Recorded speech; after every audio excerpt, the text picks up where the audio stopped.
ဒီနေ့ကတော့ဘယ်လိုတွေ့ရပါတော့ကျွန်တော်FB ပိုင်ပတ်လုပ်ပြပေးမယ်ပေါ့နော် FB ပိုင်ပတ်လုပ်ပြပေးမယ်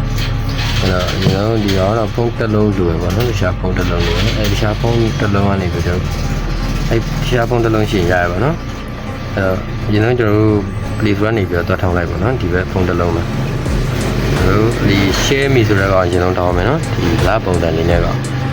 ဒီကောင်ကိုဒီ share me ကိုကျွန်တော်ထောင်းမယ်နောက်တစ်ခုကကျွန်တော်တို့ဒီကောင်လေးပေါ့နော် Activity ဆိုတဲ့ကောင်ဒီကောင်လန်ရှာဆိုတဲ့ကောင်လေးဒီကောင်ကို shut down နော် Activity လန်ရှာကိုကျွန်တော် shut down မယ်ပြီးရင်ဒီကောင်ရိုက်ဆိုတာနဲ့အဆင်ပြေပြီပေါ့နော်အဲ့တော့ကျွန်တော်ထိုင်ဆောင်နေရုံပဲဒီထဲဝင်ပြီးတော့ကျွန်တော်စောင့်နေလိုက်မယ်နော်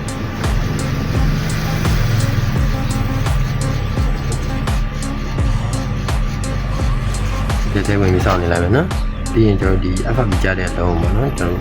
ဘယ်ကနေဘယ်လိုသွားမလဲဆိုတော့ကျွန်တော် step by step ကျွန်တော်သွားမယ်ပေါ့နော်သွားမယ်ဆိုတော့ Wi-Fi နေရာမှာကျွန်တော်ရှယ်ပါတော့ Wi-Fi နေရှိတယ် Wi-Fi ကျွန်တော်ရှိလိုက်မယ်ပေါ့နော်ဒီ Wi-Fi ရှိဖို့ဆိုရင်ကျွန်တော်နောက်သွားမယ်ဘယ်နေရာတော့လဲတော့ဒီကိုကျွန်တော်ဒီပေါ့နော်privacy ဆိုတဲ့ကောင်လေးကျွန်တော်ဝင်လိုက်ပြီပေါ့နော်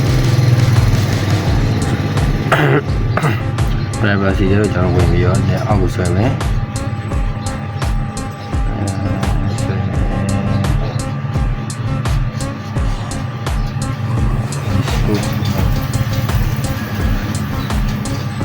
ဒီမှာပေါ့နော်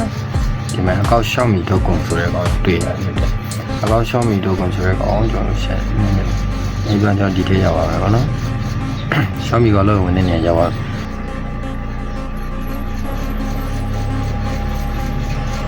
โอเคဒီလိုမျိုးပေါ့နော်ဒီလိုမျိုးဆက်လက်ဖြစ်သွားမှာဗျာဒီလားဒီလိုဆက်လက်ဖြစ်သွားမယ်ဆောလို့ဆက်လက်ဖြစ်သွားမယ်ဟိုကနည်းနည်းကြောင်နေလို့ဖြစ်မယ်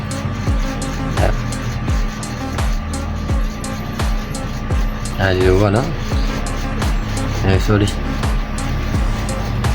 ဆက်လက်ပြန်ဝင်လာဆက်လက်ပြန်ဝင်လာမယ်နော်ဒီလိုဖြစ်မှာ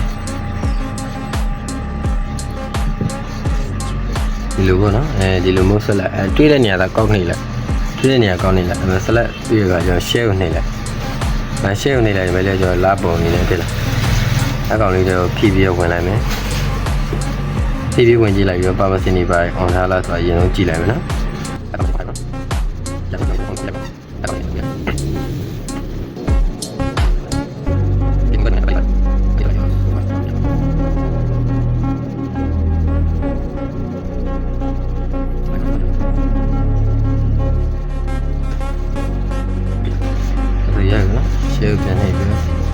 ရှင်းမိတော့ကျွန်တော်ပြန်ဝင်လိုက်တော့နော်ရှင်းမိတော့ပြန်ဝင် agree နှိပ်မယ်ဒီခံကြတယ် next နဲ့ပေါ့နော်ကျွန်တော်ဒီလိုမျိုးလေးထားလိုက်နော်ဒီအနေထားမှာကျွန်တော်ဒီဘက်ဖုန်းတစ်လုံးကနေပြီးတော့ဖုန်းတစ်လုံးကျွန်တော်ဒီဖုန်းတစ်လုံးကျွန်တော်ဆက်လုပ်ပါမယ်နော်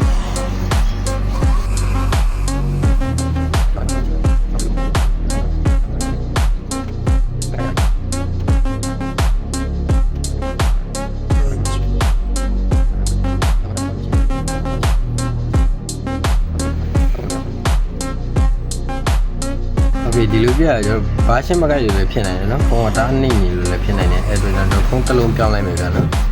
ခဏတာကိုကြော်လိုက်မယ်နော် Okay ဒီခါတော့ကျွန်တော် Redmi 9နဲ့ပေါ့နော် Redmi 9နဲ့ကျွန်တော်ဆက်လိုက် Redmi 9ဆက်လိုက်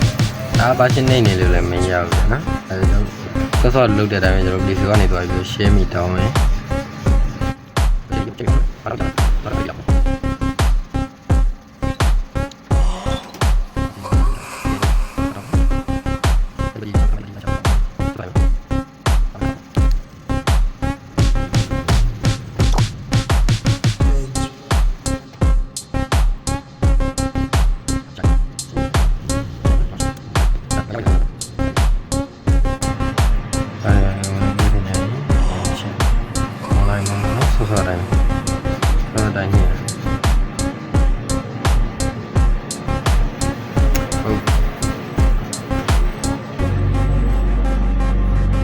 ပေါ့နော်ဒါဆိုရင်ကျွန်တော်ရှိုင်းလိုက်မယ်ပေါ့နော်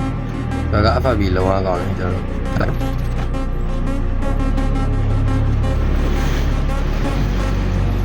ဘာလာကျွန်တော်လိုက်နော်ဒါဆိုရင်တော့ရှိတ်ပြီပေါ့နော်ဆက်ရှိတ်နေနဲ့လုပ်ပြလိုက်မယ်ဒါဆိုဆက်ရှိတ်နေပေါ့နော်ဒါဆိုရှိတ်ပြလိုက်ပေါ့နော်ဒါဆိုရှိတ်ပြဆိုတော့ကျွန်တော်ကဒီဘက်ဖုန်းလေးကနေပြီးတော့နော်ဒီဘက်ဖုန်းလေးကကောင်ဒီဘက်ထဲထည့်မှာဆိုတော့အခုဒီလုံးတော့ထည့်မှာဆိုတော့ကျွန်တော်နေတယ်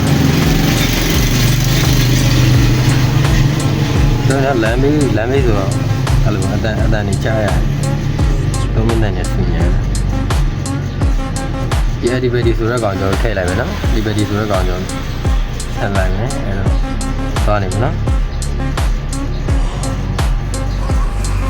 โอเคဒါပြည့်သွားရင်တော့ရိုက်ပါနော်ဒါပြည့်သွားရဆိုရင်ရှာပြီအဲ့တော့ဒီအောင် install တင်လိုက်မယ်ဒီမှာသွားပြီ install တင်လိုက်ပြီโอเคဖမ်းလိုက်မယ် run ပေါ်လိုက် run လိုက်မယ်โอเคနေပြလိုက်မယ်အဲ့ဒါကျွန်တော်အလွယ်ဆုံးနည်းပဲကျွန်တော်သွားလိုက်မယ်နော်အလွယ်ဆုံးနည်းပဲသွားလိုက်မယ်ဒီကောင်ရပါပြီဒါအလွယ်ဆုံးနည်းကတော့ရှင်းပါပြီဒီမှာကျွန်တော်တည်ရအောင်ဒီကိုလည်းဝင်လိုက်မယ်လည်းပဲကျွန်တော် second space တော့တည်နေတယ်နော် second space တည်နေတယ်နော် second space နေ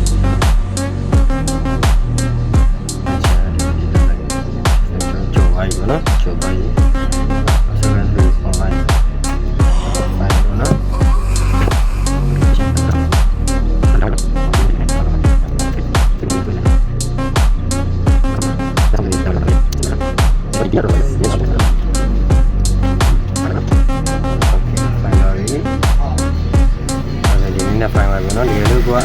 စိတ်ချခြင်းနဲ့ဆိုတော့